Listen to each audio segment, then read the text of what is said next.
I'd like to ask you to hang in there just a few more minutes so I can update you on our reopening plans and protocol.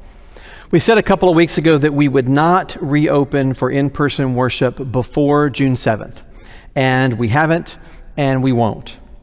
But we won't reopen on June the 7th either. Our best guess is that we can resume in-person worship late June or early July. We simply can't be ready any sooner than that. There are two key factors for being ready to reopen. The first and most important is ensuring the safety of all who come to the best of our ability. And that is a big challenge since many in our congregation are in the higher risk category. The second is the ability to keep an online presence for worship and Sunday school after we reopen. Let me start with the continuing online. I hope we will have online worship and Sunday school until Jesus comes back. Using technology in this way has allowed us to reach those in our congregation who are homebound or ill. Now they are able to feel involved in our church again, and that is truly wonderful. And we want to keep that going. And we want to make sure that you have an at-home option for Sundays, so you'll be less likely to come to church when you don't feel well or if you don't feel safe in returning yet. You can know that at home you can still be a part of what God is doing here at Willow Meadows. What this means is that online worship will have to be shown live once we reopen, and that requires some additional technology to add to what we're doing right now, doing our pre-recorded worship. We've ordered the needed equipment, but we don't know when it will be shipped. We don't know when it will arrive. As you can imagine, it's on back order like everything else. We're hoping it will get here in the next couple of weeks, and once it does arrive, it will take another week or two to test the equipment and train people on the equipment before we're ready to start. That's why we're looking at late June or early July. Our online and conference call Sunday schools are important to maintain as well. One, we want Sunday school to continue to be an option for those who are not ready to return. It's also important because we're not going to start in-person Sunday school until after the summer.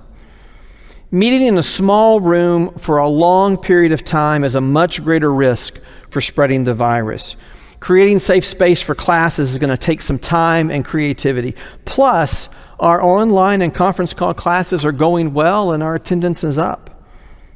Now, as far as safety goes related to in-person worship, I can tell you things will be very different when we come back. We'll all enter by the sanctuary entrance. There you'll be met outside by greeters who will help you space out as you enter the building. We'll actually have 6-foot markers on the sidewalk to help with that.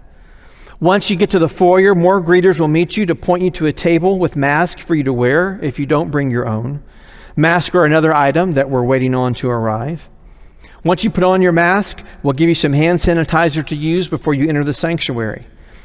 We're asking you to wear masks during worship because droplets in the air are the easiest way to transmit coronavirus. And when you sing, you spit. You spit a lot. And all the resources that we have found for churches are telling us it is very important that when singing goes on in a congregation, people wear masks. So we will sing our praises to the glory of God in the safety of masks.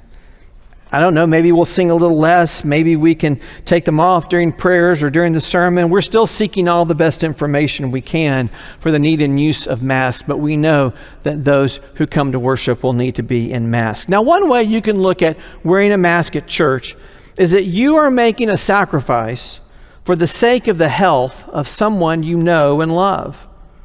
Wearing a mask in worship is a powerful way you can love your neighbor. Now, we also know there are some medical conditions like asthma that make wearing masks difficult. It makes it hard to breathe. And we want to be sensitive to that. We don't want anyone to feel like they're suffocating. So if that applies to you, we'll just ask that maybe you not sing, you just enjoy the music, and maybe you can find a space to sit that's a little further away from others. Now, as you can imagine, we can safely spaced quite easily in the sanctuary. Pews will be clearly marked when you come back. We'll dismiss by sections to avoid people traffic. We'll give you more details about all that as we get closer to reopening.